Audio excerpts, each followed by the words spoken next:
কী যে করবো ভেবেই পাচ্ছি না। এসআইআর পর্বটা তো গেল, ভোট গেল, আমাদের কাছের লোক সে বিএলএ হয়েছিল, তাকে তো তিনজন বিএলও মিলে আষ্টে পৃষ্ঠে ধরেছে।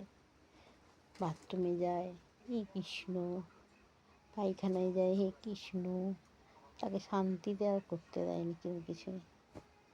সে এত খেটেছে, শুধু বিএলের কাজ করতে করতে না বিশ্বাস উঠে যাচ্ছে, খাবে কখন, শোবে কখন, থাকবে কখন। এসআইআরের কাজ সব বিএলওরা তাকে ঘিরে ধরেছে, সে একটু কাজ ভালো পারে, বিএলএও ঘিরে ধরেছে।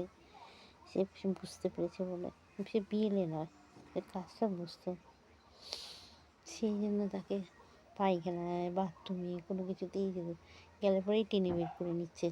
আরে দাদা আমায় দেখিয়ে দিন, আরে দাদা আমায় করে দিন। আমিও গিয়েছিলাম যখন শুরু হয়েছিল, কিন্তু ওটা তো আমার কম নয়, সে সময়ই পাইনি দেখাবার মতন, আর আমি ওই কাজ করিনি। যাই হোক, আমার একটা জিনিস তার দেখে খুব মনে হয়েছে, সে বাথরুমে গিয়েছে, পায়খানা গেছে, এই বাজতে করেছে, এই কৃষ্ণ করে দে, এ ভাই করে দে, এ দাদা করে দে, ও দাদা দেখেন আমি এসছি, কী করব। সেই না বিশ্বাস, বাচ্চারা এত খেটেছে, এত করেছে, সে নিজেরই এক ঘনিষ্ঠ ভাইয়ের নাম ওঠেনি, ডিলিট হয়ে গেছে। অবশ্য তার এলাকায় থাকে না, অন্য এলাকায়। এটাই তো সমস্যা না, অনেকেরই নাম ওঠেনি, ডিলিট হয়েছে। সবাই চিন্তিত ইলেকশন পর্বে কী হবে।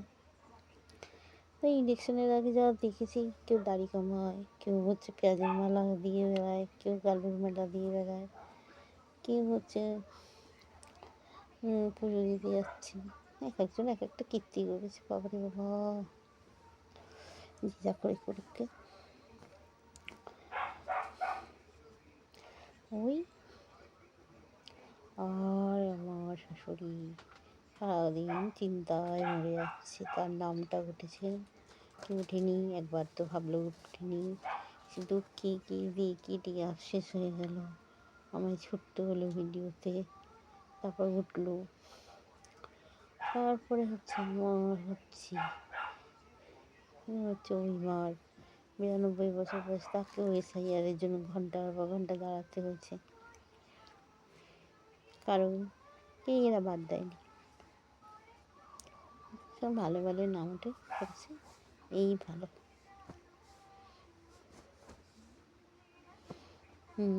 এখন তো ভাবছি কত খাটনির কাজ। কাল বাদে পরশু ভোটের রেজাল্ট কী করবে কে জানে। ঘুমোই, এমনি সব ভুলে যাই, চা বসালে ভুলে যাই, সব পুড়ে করে উঠে, তারপর ভোটের রেজাল্ট চিন্তা করলে তারপর দেখবো আমি যে কোথায় আছি কে যাবে।